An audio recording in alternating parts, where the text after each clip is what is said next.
Good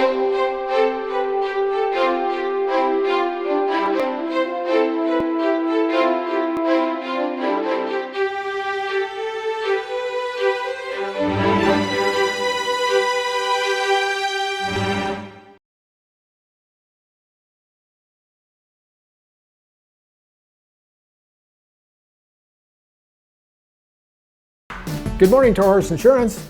This is Randy. Toro Horse Insurance, this is Christine. How can I help you? Toro Horse Insurance, this is Chad. Oh, hey, Sean. Hey, Sarah. How are you doing today? Oh, hey, Jerry. How you doing? At Toro Horse Insurance, we believe in Oregon. And we also believe in the important service OCAmedia provides for our community. Toro Horse Insurance is happy to support programs like the one you are watching. Your locally owned and operated insurance agency, serving the needs of our community for over 40 years.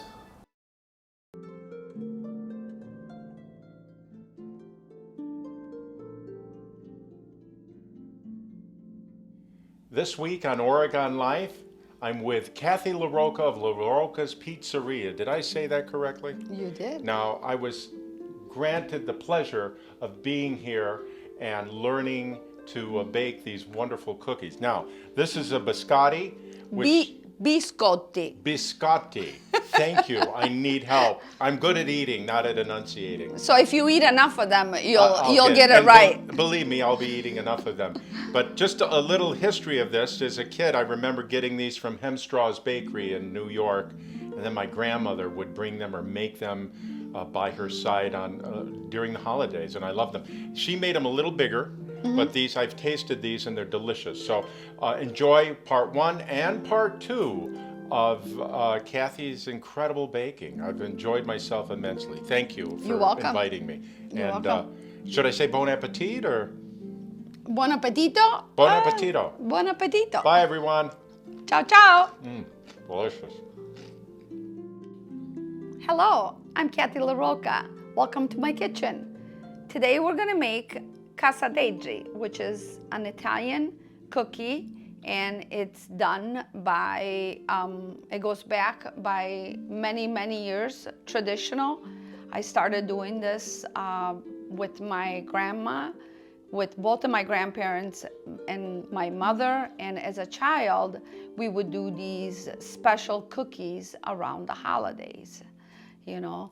So, we will start by having some figs. Back when I was growing up, we used to have a fig tree, and we would wait for the figs to grow. And it is a seasonal thing. The figs are ready around the holiday. We would sun dry them, and we would have them ready to grind.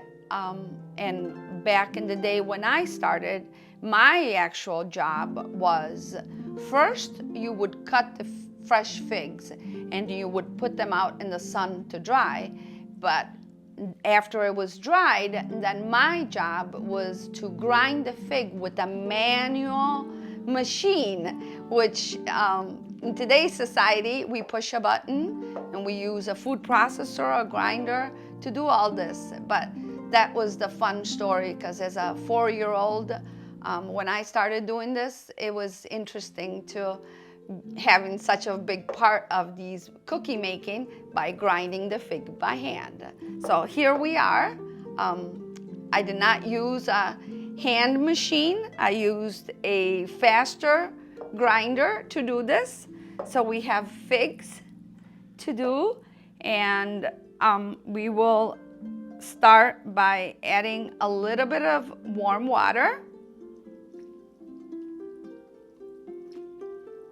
Now, to this recipe, it is important to have these ingredients on hand, but not necessarily, there's really no structure of the recipe, because every recipe is to experience, to texture, doing it over and over and over.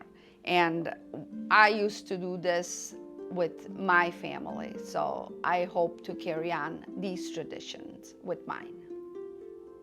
All right, so we have the figs, And we're going to add an orange marmalade that it's got skin on. But back in the day, we used to make our own marmalade from our oranges.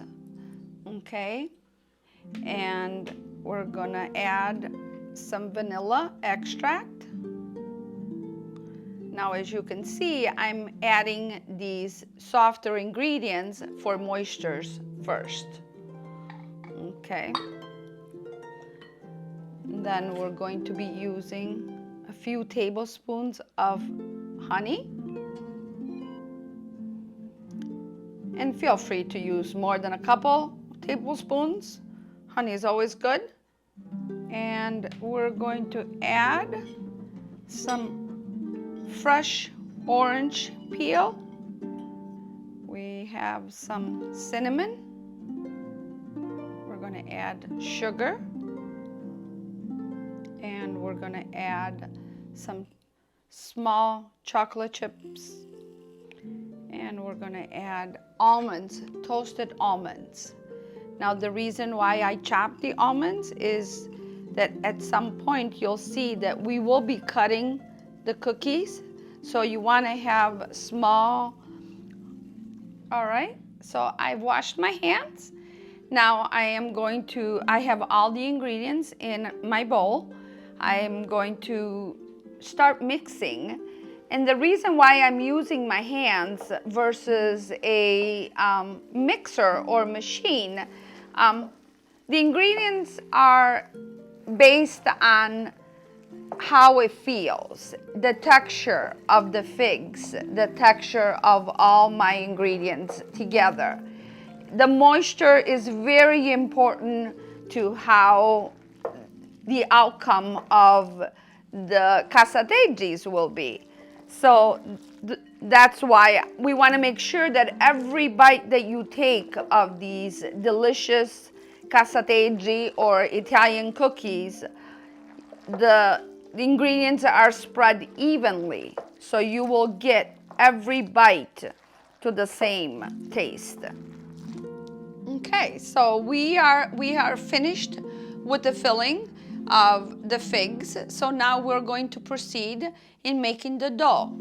The dough is, this particular dough is specifically to make these type of cookies. So we will start by, as you can see, we have flour, we have milk and sugar.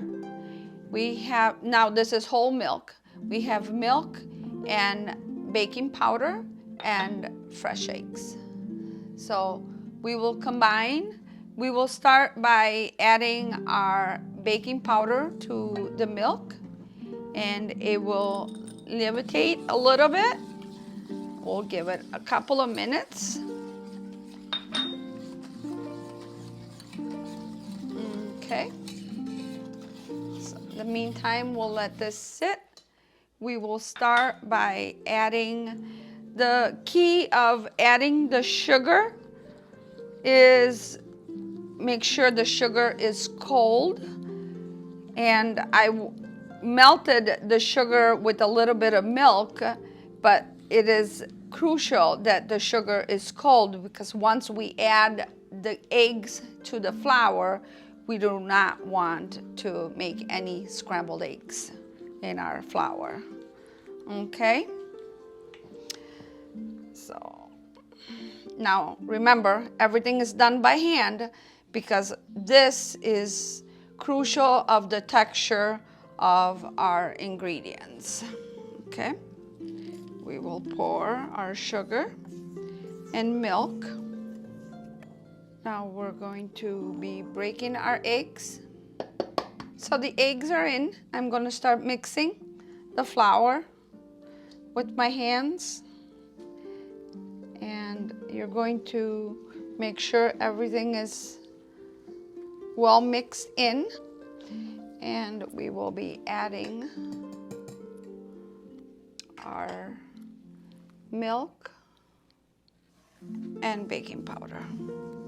So I'm going to be mixing this to a texture that is going to be perfect for our casadeggi, for our fig cookies. So now I'm going to transfer my dough to this board. I'm gonna just flour my board.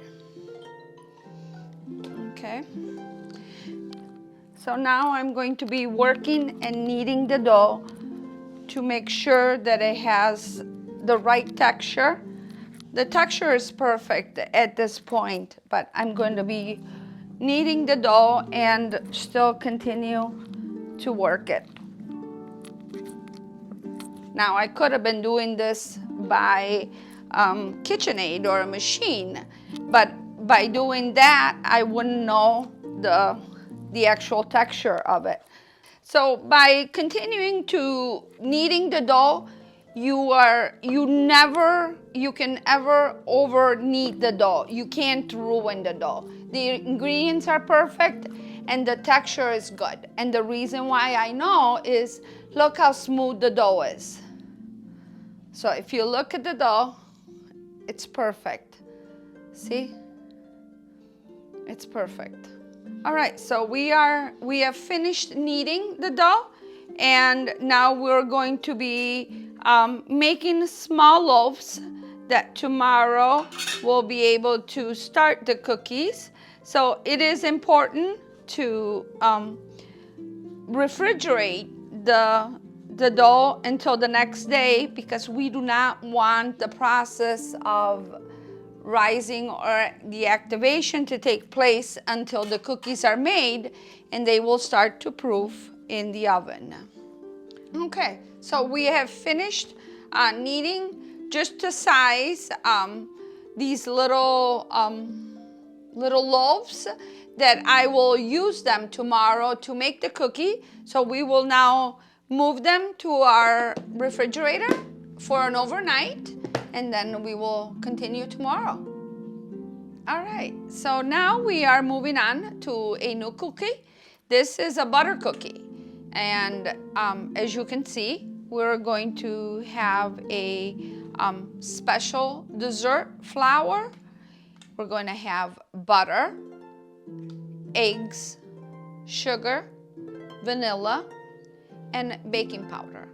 Okay, this is a very traditional cookie. It will be filled with a jam and then rolled in powdered sugar. So I'm going to show you.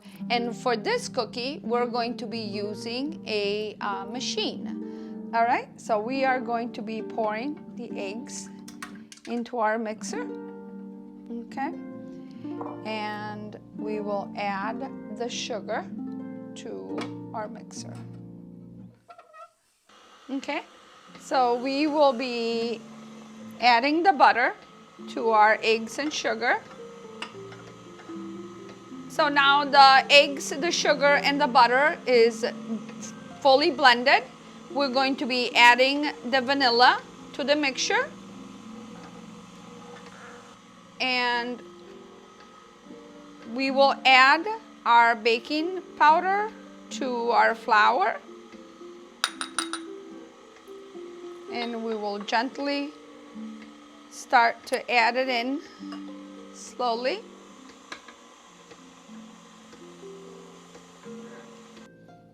All right, so now we are done with the mixing.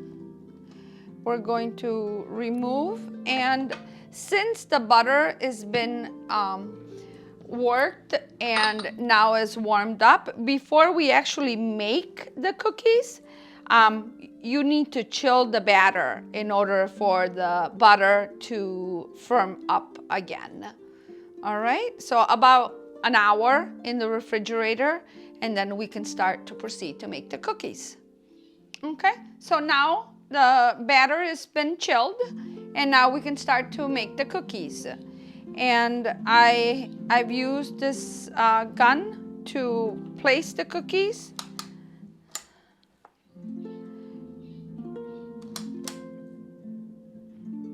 And you can make any kind of shape, as long as they're thin. can make any shape you prefer. Since it's the holiday season, I prefer to make some snowflakes or Christmas trees. Okay, so now the dough is chilled, the cookies are made. We're gonna put them in the oven and bake them, and then we will proceed to our next step. All right, so now we are ready. The cookies are ready to come out. So look, finished product of baking them, but there's a process to this. Until next.